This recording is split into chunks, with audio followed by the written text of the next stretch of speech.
దోస్తులు మనకేం దోస్తులు, కామెంట్లు సరిగ్గా రావట్లేదు, ఏమి రావట్లేదు. ఇట్లా చేస్తే మాకు వీడియోలు కూడా చేయాలనిపించదు దోస్తులు. ప్లీజ్ మనల్ని సబ్స్క్రైబ్ చేసుకోండి, లైక్ షేర్ కామెంట్ చేయండి. మీ ఫ్రెండ్స్ ఇంకా ఫ్యామిలీ మెంబర్స్కి షేర్ చేయండి ఈ వీడియోని. ఇట్లా చేస్తే మాకు కూడా ఇంకా హ్యాపీ అవుతుంది, ఇంకా ఎంకరేజ్మెంట్ అవుతుంది. అప్పుడు మీకు టన్నుల టన్నుల ఎంటర్టైన్మెంట్ అనేది మేము మీకు ఇవ్వగలము.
ఇదెంత పెద్ద దొంగ అబ్బా, నా దగ్గర ఇది ఎంత నాటకాలు ఆడుతుంది ఇది. ఇక్కడైతే నేను ఇంత పెద్ద బొజ్జ పెట్టుకుని ఉన్నా అంట, పని చేస్తేనే కొంచెం పక్క పోతానంట. అమ్మ చెప్తాది ఇది పని, ఆగే నీ తర్వాత చెప్తా. ఆగే నువ్వు లేచిరా, అప్పుడు చెప్తా. లేచి వచ్చేంత వరకు ఎందుకు, ఇప్పుడే నీకు కాట ఆడతావు నీతో. అమ్మా అమ్మా రాధా, నేను వస్తున్నా, ఏం చేస్తున్నావు? అమ్మో ఆఫీసులు కొట్టి వస్తుందంట. ఇప్పుడు నేను లేచి ఉండకపోతే మళ్ళీ నన్ను అంటది, ఏం చేస్తున్నావు ఇంతసేపు నిద్రపోవడం, ఆ పిల్లకు స్నానాలు చేపించాలని లేదా ఏం లేదా అని మళ్ళీ నన్ను వస్తుంది. ఎందుకు లేచి కూర్చొని ఉంటా, దీంతోనే మాట్లాడుతున్నట్టు ఉంటా కాసేపు. అమ్మ బుజ్జి, ఇప్పుడే వచ్చినావు లక్కీరా. లక్కీ స్నానం చేపిమన్నావు కదా, చేపిస్తారా? నేను ఎందుకు చేపియాను నీకు? నేను ఎప్పుడు చేపించకుండా నేను రోజు చేపిస్తా కదా నీకు స్నానము. చేపిస్తా, ఒక్క నిమిషము, నేను ముఖం కడుక్కొని వస్తాను, సరేనా? బాబా ఇప్పుడు ఇది దొంగ నాటకాలు మొదలు పెట్టిందా? నేనెందుకు ఉరుకుతానే, నేను ఎక్కడ ఇరికేలా అప్పుడు ఇరికిస్తా. ఇప్పుడైతే నేను వదిలేస్తున్నా, సరే సరేలే అని నేను వదిలేస్తున్నా. ఎప్పుడు ఇరికేయాలో అప్పుడు ఇరికిస్తా చూడు. సరేలే అమ్మా, సరేలే. నువ్వు లక్కీకి స్నానం చేపిపో ముందు, పాపం తను ఇందాక నుంచి అడుగుతున్నట్టుందే. ఏం లక్కీ, నువ్వు ఇందాక నుంచి అడుగుతున్నావా అమ్మను? నువ్వు పోయి చెప్పేసేలానే ఉంది, దీన్ని ఎట్లా ఆపాలి లక్కీని?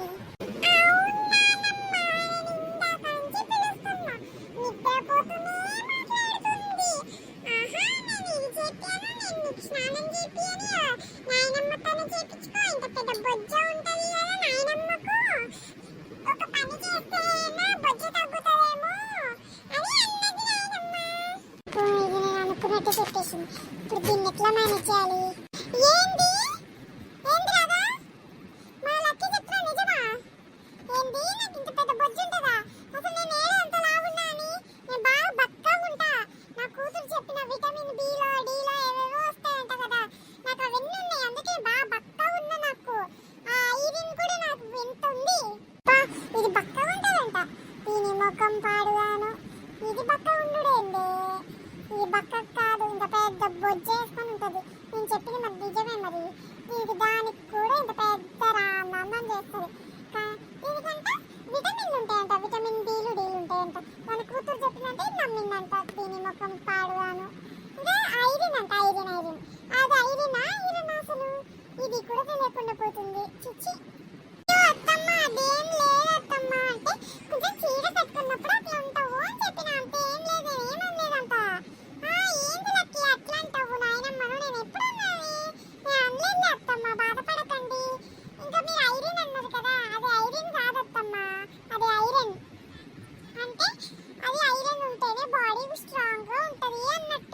ఆహాహాహా. నేను రాగానే దొంగ నాటకాలు మొదలుపెట్టినవే రాదా? నేను వచ్చినంత నువ్వు దొంగ నాటకాలు మొదలుపెట్టినంత మాత్రాన నేను నిన్ను వదిలేస్తానా? నేను వదలను నిన్ను. నేను ఎప్పటికప్పుడు నీతో ఆటలు ఆడుతూనే ఉంటాను ఇట్లనే. అప్పుడేం సమాధానం చెప్తావు నేను చూస్తా. సరే సరే, ఏదో ఐదినో బూయిదినో ఏదో ఒకటి ఉందిలే, నాకు ఏదో ఒకటి. కానీ సరే సరే, ఇంకా లక్కీకి స్నానం చేయిపో. పాపం తను కాసేపు ఆడుకుంటా అంటుంది కదా, కాసేపు స్నానం చేయిపో. సరే అత్తమ్మ, నేను స్నానం చేపిస్తా. రోజు నేనే కదా చెప్తుంది. అమ్మా రాధా, ఇంకొక విషయం, నువ్వు కూడా స్నానం చేసి నేను ఆడ పక్కన గదిలో నీకోసం ఒక చీర పెట్టిన, ఆ చీర కట్టుకొని ఉండు. ఈ రోజు మాత్రము నేను తగ్గేదే లేదు. ఈ రోజు మాత్రం నువ్వు చీర కట్టాల్సిందే. నువ్వు ఎంత ముద్దుగుంటావు చీర కట్టుకుంటే. ఈ లంగా బాడుకో డ్రెస్లో వేస్తావు ఎప్పుడు. దొరికినా దీనికి ఎప్పుడు చీర చీర నాకు తల నస పెడుతుంది ఇది. సర్లే, ఈ రోజు ఒక్కరోజు చీర కట్టుకుంటా దీనికోసం.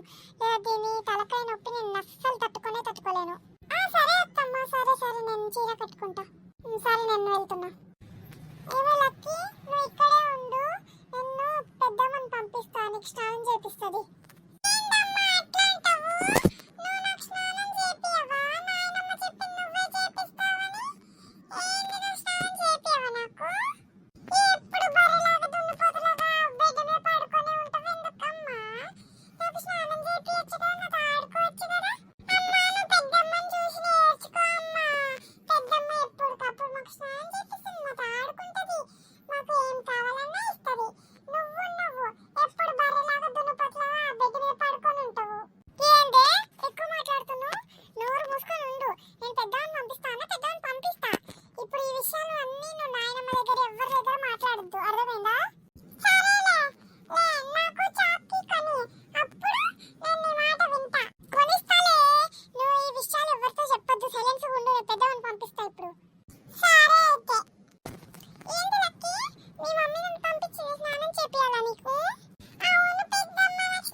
కొంచెము జ్వరంలో ఉందంట, హెడ్ఏక్ అనిపిస్తుందేమోలే.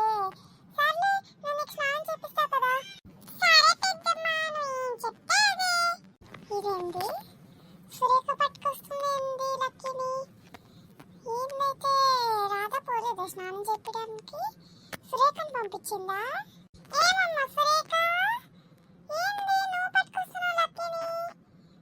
ఏంది రాధ స్నానం చేపియలేదా? ఏంది అట్లా స్నానం చేయకుండా వచ్చిందా ఏంటి? అయ్యో అత్తయ్య గారు, లేదు అత్తయ్య గారు, నేనే స్నానం చేయించిన. ఏమంటే మనకు బాత్రూంలో 2 ఉంటాయి కదా, రాధ చెప్పింది. ఒక దాంట్లో నన్ను ఇంకా లక్కీకి స్నానం చెప్పేమన్నది, ఇంకొక దాంట్లో తను స్నానం చేసి వస్తా అని చెప్పింది. అందుకే స్నానం చేయించిన అత్తయ్య గారు. అయితే నా చిన్న కోడలు తెలివైంది అనుకుంటుంది అనమాట. నాకు తెలియదులే, లక్కీనే సురేఖతో స్నానం చేయించినా పర్లేదు, దాన్ని స్నానం చేసి వచ్చేస్తుంది అని బాగా తెలుగు ఆడుకుందాం అనుకుంటుంది. నేనంత సింపుల్గా వదిలేయను కదా దాన్ని. ఇప్పుడు కాకపోయినా దాన్ని తర్వాతనే దాంతో ఆడుకుంటా కదా నేను. ఇప్పటికైతే వదిలేద్దాం. అవునా అమ్మ? సరే సర్లే, బట్టలు వేపు. అమ్మో ఇదేందే ఉంది. అమ్మో నన్ను చూసినానుకో మళ్ళీ అడుగుతుంది నన్ను, ఎక్కడికి పోయినావు, పిల్లల్ని స్నానం చేయాలని లేదా, నువ్వెప్పుడు స్నానం చేసినావు, అది ఇది అని ఎన్నో ప్రశ్నలు వేస్తుంది. తలకాయ తింటుంది. ఇట్లానే ఇక్కడి నుంచి వెళ్ళిపోవాలి.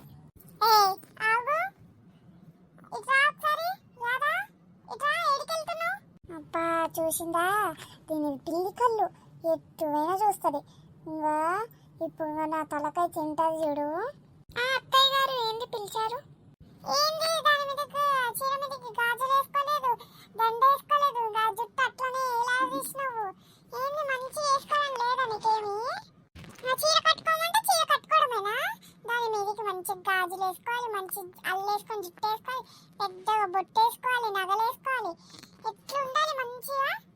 ఒక్కటి కూడా దండ లేదు, గొలుసు లేదు, ఏం లేదు. ఆ బొట్టు అంత సన్నది పెడతావు, నా పిల్లకేమో అట్లనే ఎలాడదీస్తావు. నా గుర్రపు బొచ్చులా ఉంటుంది నీ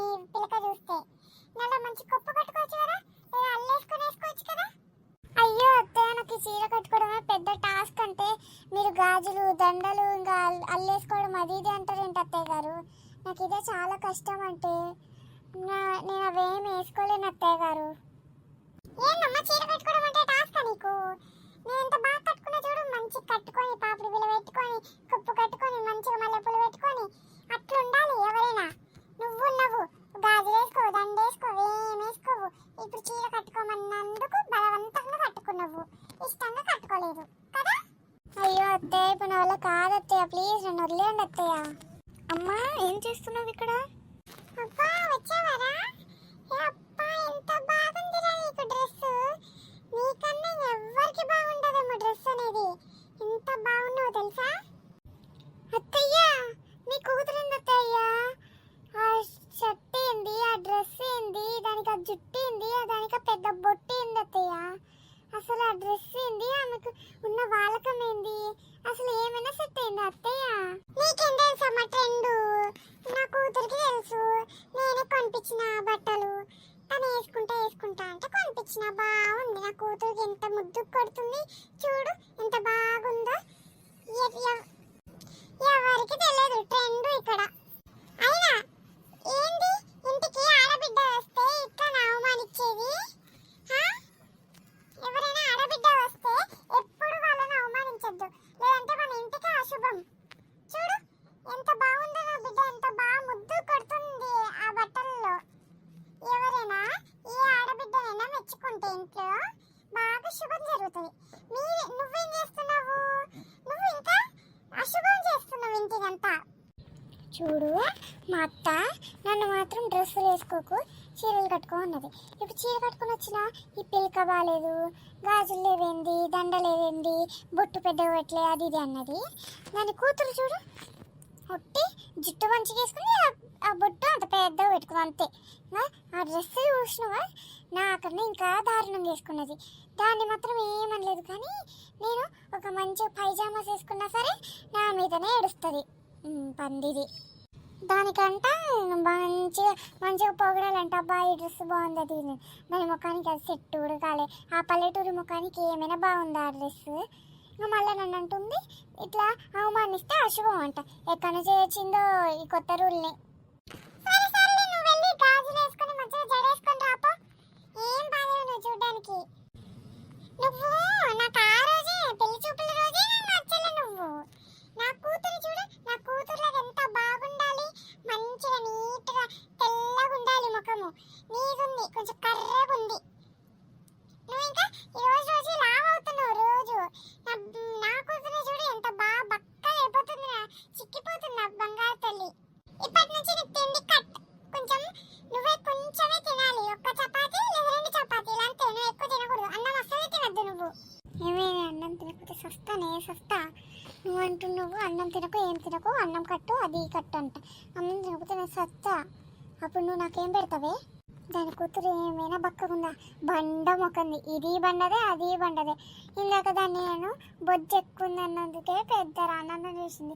దాని కూతురు అనుకో నా ప్రాణాలే తీస్తాడేమో. సరేలేండి అత్తయ్య, మీరు చెప్పినట్టు గాజులు దండలు వేసుకొని నేను మంచిగా బొట్టు పెద్దగానే పెట్టుకుంటా, కానీ నా జుట్టు విషయాన్ని మాత్రం మార్చకండి అత్తయ్య గారు. ఎందుకంటే నాకు జుట్టు మీ కూతురులో వేసుకున్నాను అనుకో, నా జుట్టుకు అంతా చెమటలు పట్టేస్తే మళ్ళీ నాకే ప్రాబ్లం అత్తయ్య గారు. సరే అమ్మా, ఆ జుట్టు మార్చకపోయినా ముందు గాజులు దండలేనే అయ్యి రాలేవు ఇట్లా చూడడానికి. ఏం సుబ్బయ్య, మొన్న ఏందో దొడ్డిగా పుట్టుకుందంట కదా నీకు? అయ్యా మళ్ళా అందరు దాని గురించే తీస్తారు. అదేదో ఇంకా నాకు ఇంకా నా కర్మకాలి నా దొడ్డిగా పుట్టుకుంది. అయినా సరే ఏం లాభం, నా ముసిలిది ఉంది కదా, నా ముసిలిది ఏం లాభము? ఆ పులుసు చేసుకుంటూ ఉన్నది. నేనేం తినాలన్నా తిననివ్వలే. ఐసులైనా తిందామనుకున్నా, నేను ఐసులు కూడా తిననివ్వలే. అయినా ముందు నీకెవరు చెప్పిర్రు? అయ్యో సరేలే, దా కూర్చో మాట్లాడుకుందాం ఏమైనా. సర్లే. ఎట్లుండ్రు, కుటుంబం ఎట్లుంది? బాగుండ్రు అందరూ? నిన్నైతే మన రంగమ్మని చూసిన, మీ కోడలు రాధని చూసిన, మీ కూతురు రాణిని చూసిన. అవునా? అదే రంగమ్మనే చెప్పిందిలే నీ దొడ్డిగా పుట్టింది అని చెప్పింది. ఈ ఆర్డర్ల నోట్లో ఏం తాగదా ఏంది? ఎప్పుడు ఏం తెలిసినా అందరికి చెప్తూనే ఉంటారు. ఏ ఒక మాట చెప్పినాకో మాట వరుసకు అట్లా చెప్పినాకో ఇంకా ఆ మాట అందరికి ఊర్లో వాళ్ళందరికీ చెప్పుకుంటూ ఉంటారు. ఇంకా వీళ్ళకి పని పాట ఉండదా? అవునవును, ఇంకా వాళ్ళకి ఏం పనులు ఉంటాయి, ఇట్లా ముచ్చటాడము, ఇంట్లో పనులు చేసుకొని ఉండడము, అంతే. ఇంకేముంటుంది, ఉండే బాధలు మనకు మన పిల్లలకు ఉంటాయి. అయ్యో ఆ పిచ్చయ్య వస్తుండ్రు, రమణయ్య ఆ పిచ్చయ్య వస్తుండు.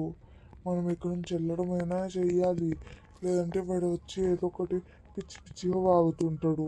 ఎందుకు వచ్చిండో ఏందో లంగా పాడుకోగాడు. అయ్యో అవునా, నిజమా? అమ్మో, ఆ పిచ్చయ్య వస్తే ఎప్పుడు ఏదో ఒకటి కొనుక్కుతూనే ఉంటాడు.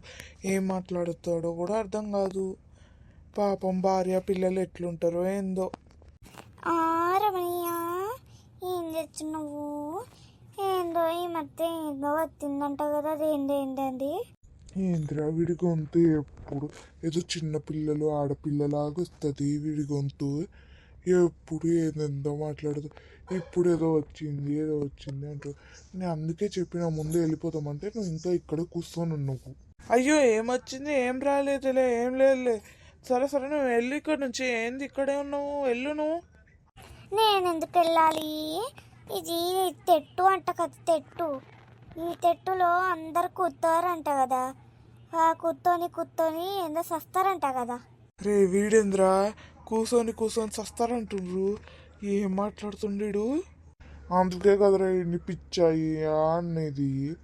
పిచ్చాయి ఎందుకైండు ఏదేందో పిచ్చి పిచ్చిగా మాట్లాడతాడు కాబట్టి. అరే ఈడ కూర్చొని ఏం సావరు, కూర్చుంటే మామూలుగానే ఉంటారు. అయినా సరే నువ్వు ఈడ కూర్చోకు, వెళ్ళు, ఇక్కడి నుంచి వెళ్ళిపో.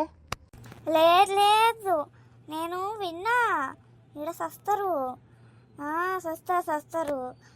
నువ్వు కూడా సస్తావు. సుబ్బయ్య, నువ్వు కూడా సస్తావు సుబ్బయ్య. ఈడేంద్రా ఏందేందో పిచ్చి పిచ్చిగా మాట్లాడుతుండు. మళ్ళీ నన్ను సుబ్బయ్య అంటాడు. పొమ్మంటే ఈయన్ని. రే వెళ్ళరా పిచ్చయ్యా, ఎప్పుడు ఇక్కడే వచ్చి లంగ పడుకోగా, ఎప్పుడు ఈయనే ఉంటావు. వెళ్ళు, చెప్తుంటే వినిపించుకోవా? చెవులు దొబ్బినాయా ఏంది నీకు? ఒక మాట చెప్తున్నాం కదా, వెళ్ళిపో అంటుంటే ఎందుకు ఉంటావు వీడిని? వెళ్ళిపో నువ్వు ఇక్కడి నుంచి. అసలు నువ్వు ఈడు రావద్దు ఇక్కడికి, ఈడ మేము ఉండాలి, నువ్వు రావద్దు ఇక్కడికి. నేను ఎందుకు వెళ్తా? నేను ఈయనే ఉంటా, నా ఇష్టం. ఇది అందరు తెత్తు అంతా, కానీ మీ తెత్తు. ఏంద్రా వీడేదో తెత్తు అంటాడు. మనల్ని ఏమన్నా అరుస్తున్నాయి తూతూ అని. రే ఏంద్రా తూతూ అంటావు? తూతూ మా మీదకే తూతూ అని అంత ధైర్యం వచ్చిందారా నీకు? ఇప్పుడు చెప్తా నీకు. సిగ్గు లేదారా లంగా పడుకోగా మమ్మల్ని తెత్తి తూతూ అని తిడతావారా? నీకు ఇట్లా కాదు, ఇంకా దీనికన్నా ఎక్కువ పడినా నీకు తక్కువే. ఏందేదో పిచ్చి పిచ్చిగా మాట్లాడుతావు, మళ్ళా తూతూ అని అందరిని అరుస్తావు. ఇది నా చెట్టు అంటావు, సస్తారంటావు. ఏంది వెళ్ళిపోయి నుంచి అంటే అర్థం కావట్లే. చెప్ప పగల కొడితే కానీ నీకు అర్థం కావట్లేదు. నన్ను ఎందుకు కొడుతుండు సుబ్బయ్య? నన్ను ఎందుకు కొడుతున్నావు సుబ్బయ్య? నేను నిజమే చెప్పిన మరి. ఈ చెట్టు దగ్గర సస్తారు, నిజంగా చెప్తే ఎందుకు అర్థం చేసుకోవు? ఈ చెట్టు దగ్గర తస్తారు, ఎందుకు అర్థమే చేసుకోవు? ఎందుకు నన్ను కొడుతున్నావు? ఈ చెట్టు దగ్గర కూర్చుంటే తస్తారు, నిజంగా తస్తారు. నోరు మూసుకొని పో అంటే మళ్ళీ ఈ చెట్టు తస్తారు అంటావు. ఎలా మీకు ఇప్పుడు తెలియదు, ఈ చెట్టు దగ్గర తస్తారు, చూడు, తస్తారు.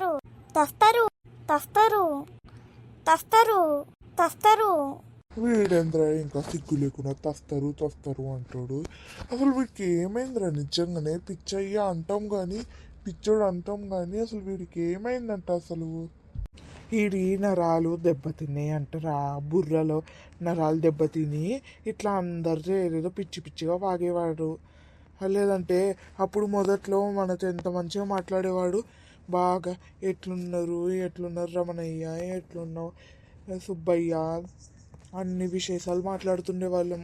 కానీ పాపం ఇప్పుడు అట్లా అయిపోయింది, నరాలు అట్లా అయిపోయింది. పాపం నీకన్నా ముందు వాడే నా ప్రాణంలాగా దోస్తులా ఉండే, వాడే ఇప్పుడు ఇట్లా అయిపోయిండు. పాపం మంచోడు వాడు. అయ్యో ఏడవకు రమణయ్య. అయితే వాడి పేరేంది మరి? వాడి పేరు బుద్ధన్నరా. మంచోడు బుద్ధన్న, నాది ప్రాణమైన దోస్తులు అంటోడు. ఇట్లా అవుతుందని ఏ రోజు కలలో కూడా ఊహించలేదురా. సరే సర్లే రమణయ్య, ఇంక ఏడవకు. ఆ దేవుడు రాసిన రాత తప్పదు మనకు. నీ ప్రాణమైన దోస్తుని ఎవరైనా ఇంకా అట్లా కావాల్సిందే, మనం ఏం చేయలేం కదా. సరే సర్లే. చూసిరు కదా దోస్తులు, మన వీడియో ఎట్లుందో కామెంట్స్ లో కామెంట్ చేయండి.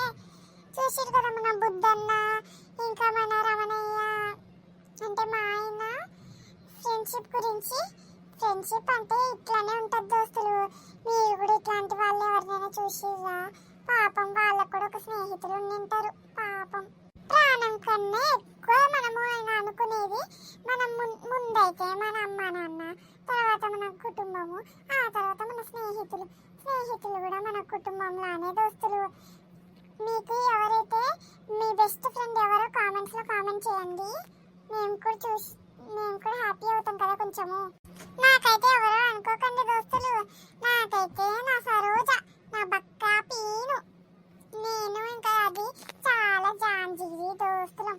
అయితే ఇప్పుడు మాట్లాడడానికి కానీ నా బక్కది రాలేదు, నా సరోజ. సరే సరే దోస్తులు, చూసి వీడియో నచ్చితే కనుక లైక్, షేర్ ఇంకా సబ్స్క్రైబ్ చేసుకోండి. మీకోసం ఇంత కష్టపడి మేము స్టోరీస్ చేస్తాం దోస్తులు. ప్లీజ్ ఒక్క లైక్ ఇచ్చి ఒక సబ్స్క్రైబ్ చేయండి. ప్లీజ్ షేర్ చేయండి మీ ఫ్యామిలీ మెంబర్స్ అందరితో, ఫ్రెండ్స్తో. Please subscribe. బాయ్.